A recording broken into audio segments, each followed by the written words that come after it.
shall now give the floor to His Excellency, Mr. Bendito dos Santos Freitas, Minister for Foreign Affairs and Cooperation from Timor-Leste. You have the floor, sir.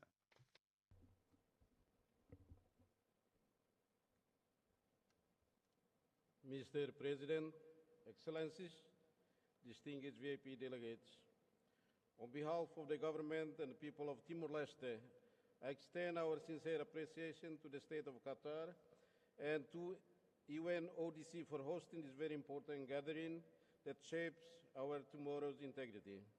Timor-Leste reaffirms its unwavering commitment to the objectives and the spirit of the Convention.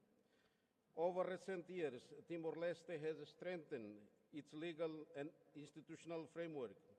Law number 7/2020 on measures to prevent and combat corruption remains our cornerstone, mandating preventive measures, asset and interest declarations, and criminal sanctions across the public and private sectors.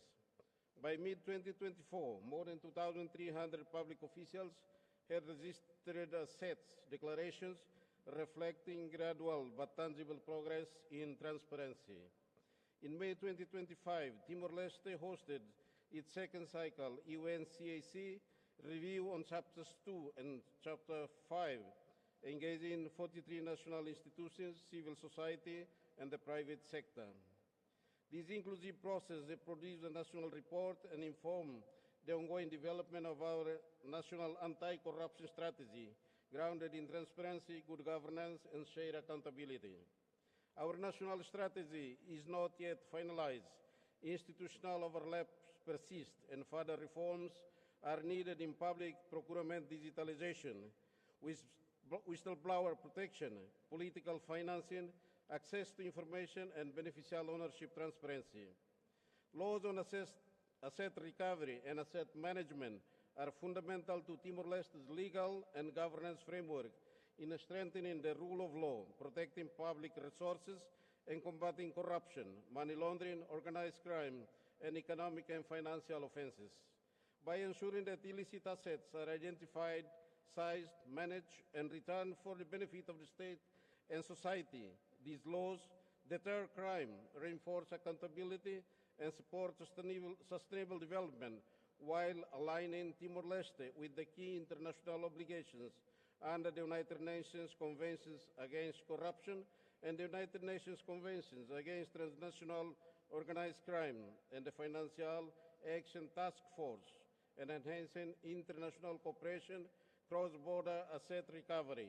Institutions who receive international recognition in Singapore in the category of operational excellence for their outstanding contribution to combating business email compromise crimes. Their recognition also acknowledges the successful recovery of illicit proceeds amounting to a total of $41 million achieved through coordinated investigations, effective interagency collaboration, and strong international cooperation. The award in the operational excellence category reflects Timor-Leste's commitment to strengthening institutional capacity, enhancing operational effectiveness, and applying best practices in the investigation, prevention, and asset recovery of transnational cyber-enabled financial crimes. Our Financial Intelligence Unit, a member of the Egmont Group since 2024, has enhanced international cooperation, yet capacity gaps remains in seizure, management, and returns of assets. In response, the Office of the Prosecutor General has submitted an asset recovery bill to the Parliament, and we continue to align our framework with an UNCAC Article 54 with UNODC support. Excellencies, at this conference, Timor-Leste puts forward three priorities. First, to finalize and implement a comprehensive national anti-corruption 54 with UNODC support. Excellencies, at this conference, Timor-Leste puts forward three priorities. First, to finalize and implement a comprehensive national anti-corruption strategy that aligns prevention, enforcement, and public engagement. Second, to strengthen legal frameworks and digital systems, including asset recovery, whistleblower protection, political finance regulation, access to information, and digital procurement. Third, to build operational capacity for complex financial investigations and asset recovery through targeted technical assistance and cross-border cooperation. Timor-Leste recognizes that combating corruption is inherently collaborative.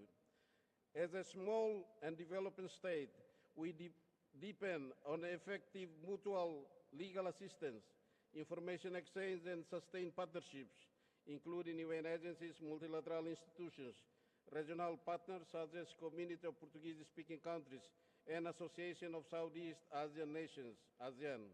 We value cooperation with regional and multilateral partners, civil society, and private sector, and we reaffirm our commitment to protecting civic space, independent media, and whistleblowers in line with Article 13 of Convention. Mr. President, Excellencies, the Convention is more than a legal instrument. It is a living expression of our shares in line with Article 13 of Convention. Mr. President, Excellencies, the Convention is more than a legal instrument. It is a living expression of our shared responsibility. Timor-Leste stands in civic space, independent media, and whistleblowers in line with Article 13 of Convention. Mr. President, Excellencies, the Convention is more than a legal instrument. It is a living expression of our shared responsibility. Timor-Leste stands ready to continue reform at home and cooperation abroad, and contribute actively to collective solutions that strengthen institutions, promote integrity, and deliver tangible benefits for our citizens. I thank you.